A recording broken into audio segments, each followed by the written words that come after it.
So this is one of my favorite quotes from Chip Conley. He's a brilliant guy. If you ever get the chance to listen to him, he's phenomenal. We live in an era in which neuroscientists are teaching us about the malleability of our brain and the emotionally contagious nature of our workplace.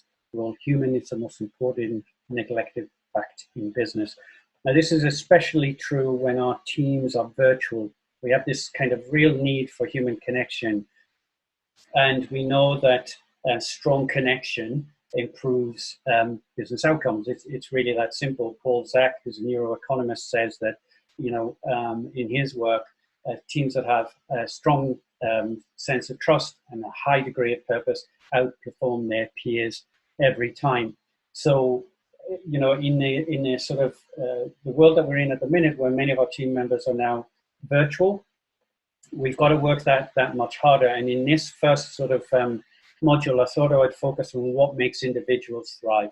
This is Laura King. This is an exercise I learned working with Tal Ben-Shahar, my mentor, who's a positive psychologist from Harvard University. So I'm just going to read this out and then ask you to spend just 5 minutes jotting down some answers to this. And the purpose of this exercise is to prove that there are universal truths to what makes individuals thrive. So I could tell you there are universal truths, and you would be right to be slightly cynical, say I'm not sure that's true. So that in this exercise, we're going to try and prove that there are universal truths to human thriving. So I'll read it out and then just scribble down what immediately comes to mind. So think about your life in the future as a 109-year-old. Imagine that everything has gone as well as it possibly could. And you've also got your marbles and you're also physically well. You've worked hard and succeeded at accomplishing all of your life goals. Think of this as the realization of all your life dreams. Please write down whatever springs to mind. It's a really important exercise. So I'll give you 5 minutes. I'll just get set up with something else while you're scribbling. Write anything. And don't edit yourself. Usually the first thing you write and then is the most accurate and the most important.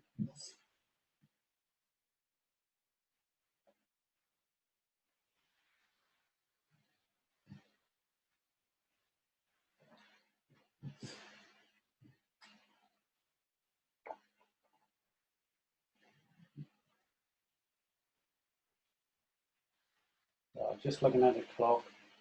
We'll give it another 2 or 3 minutes. And I'll let you scribble away. There is some lift music in the background. I don't think you want to hear me sing though.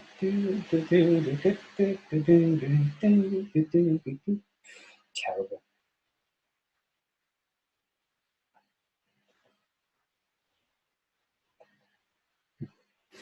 So just read through it again while you're scribbling. Think about your life in the future as a 109-year-old. Imagine that everything has gone as well as it possibly could.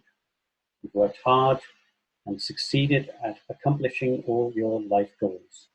Think of this as a realization of all your dreams. Write down whatever springs to mind.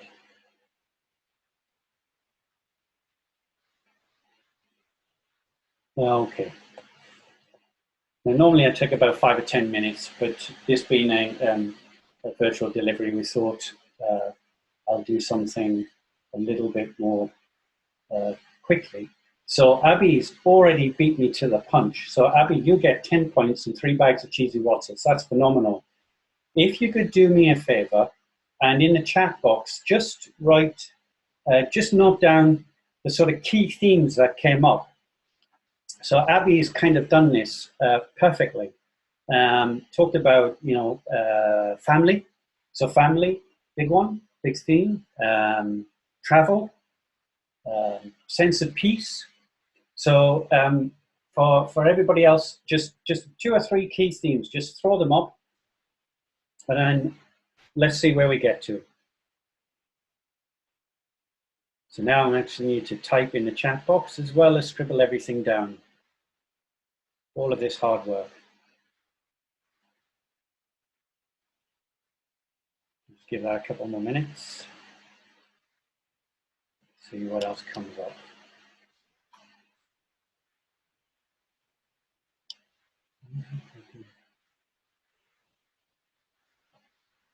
Surrounded by family. Thanks, Mike. That's brilliant. Relax in somewhere sunny. Yes, that would be fabulous. And can we all come, please? That would be great. So I'll let more trickle through. Thanks, David. Family, happiness, health. So as they come through in the chat box, and if I have lost 20 people by updating the time, please forgive me. I'm sorry about that. And I will get this recording out to you. Luckily, we've got everyone's email address from last week. There was nearly 100 of us together last week. So, this is really important. And I said I would try and prove to you the truth of this. So what you're looking at there are photographs from, thanks, Phil, happy, healthy, happy children and grandchildren, financially secure, have a successful career. Phenomenal. These photographs are taken from exercises where I've done this with senior teams, you know, a variety of people in agile leadership courses from different backgrounds, different walks of life, different cultures and countries of origin and so on. And yet these themes come up over and over again.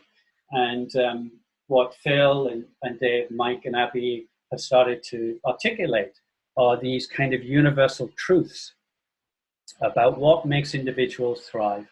And I use this an acronym, empowers, and it's very, very powerful. So I'm going to ask you to scribble this down. So I'm going really high tech now with the old school whiteboard, which means that I do some work. So if you scribble this down, this will help guide you for the rest of this session. And it is about 10 years worth of my life in this. So what does E stand for?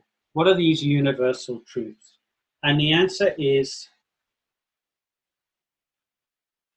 engagement. Engagement. Now, from a science perspective, what scientists will talk about is something like flow or deep work. Now, I'm going to spend a little bit more time on this in a minute.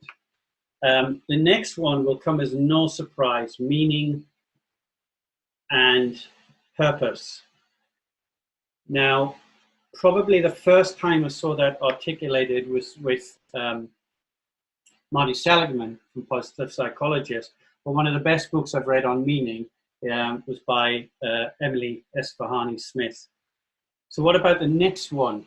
Now this one always sort of is a little surprising to people, but it's massively underestimated in most organizations. And I am going to spend a little bit of time on this as well.